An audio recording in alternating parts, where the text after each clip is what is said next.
morning, Mr. Butakal at your service na naman. Nagpadayon to sa atong katong analysis na to atong pizza 8 sa Lunes. Atong oras day karon alas 9 na sa buntag. 9:03 AM CB9 2024. Ang katong akong gi-analyze atong niagi itong pizza 8 pa to ang duha currency pairs nga Euro USD ug ang GBP USD no kining duha.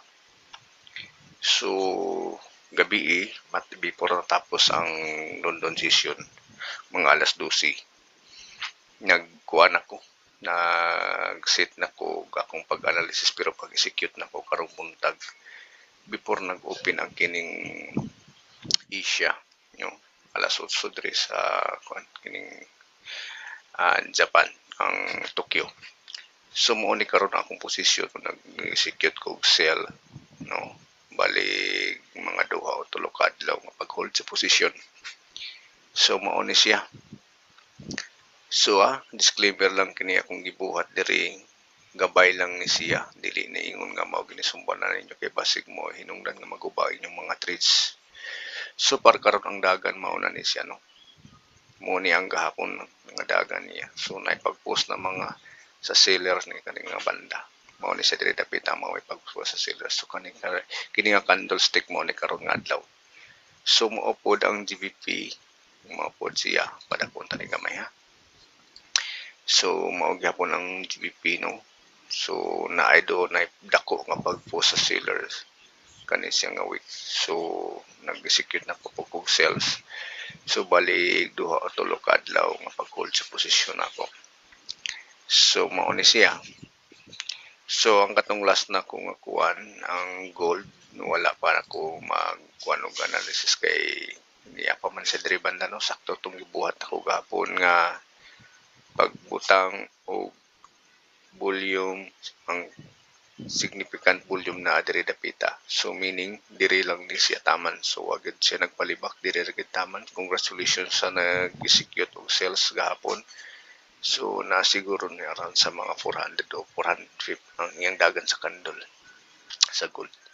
Sa GPY wala pa sad kuan ni nagbuhat og kuan pag-execute. So pag-analyze kay marang video na pagyapon siya sa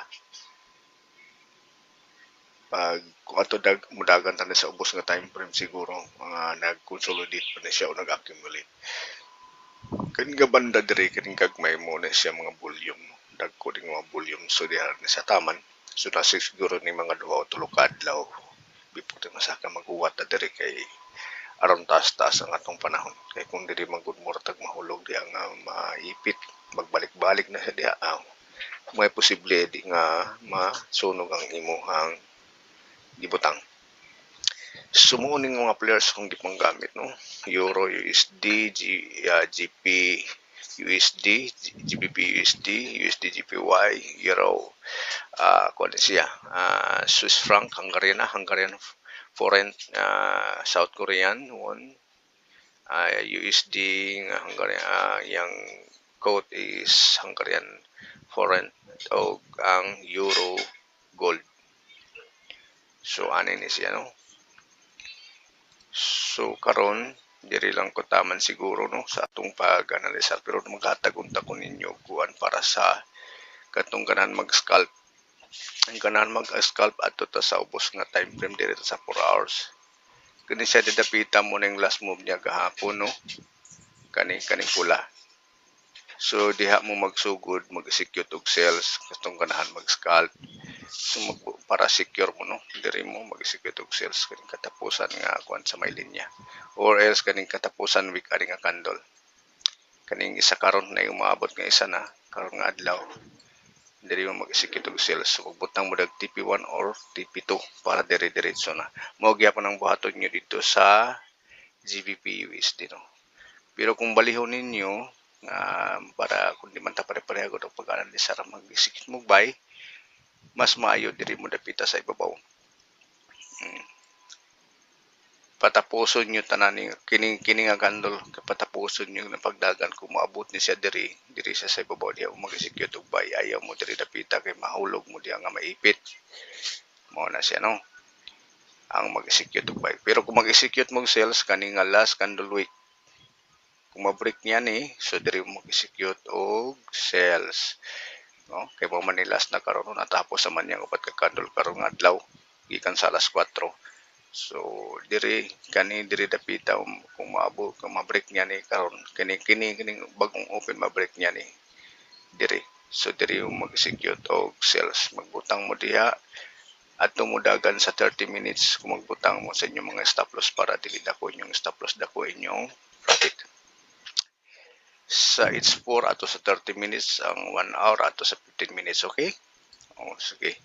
Kita-kits tapon sa atong dugang nato nga duha kining GPY ug ang Euro Gold. So kana lang. Daghang salamat. Ay, by the way din, wala din ako ipakita kung exposure sa akong mga trades kay lisod kay magpakita ta ako ng privacy. Kay kung makita nyo na mahilog nga init sa mata sa tao labi na kay kwarta na siya no. Wala na ako ipakita. Daghan tag mga losses dia, daghan pud tag mga daog po dia. Ang winning rate daghan. Subaybayan lang ninyo akong mga video. Akong mga video subaybayan ninyo. Mga turagsoy dia, like and subscribe lang mo sa akong mga video. Kay aron makuhaan nyo gabay. Disclaimer lang yun kini akong gibuhat gabay ra niha kay basi ug inyo nang sundon makaguba ni sa inyong trades. Mura hinungdan maguba na di na ayo hinuna. So kini siya gabay lang ni mga pahimangno lang sa tanan. So daghang salamat Mr. Putakal at your service. Kita-kits pohon.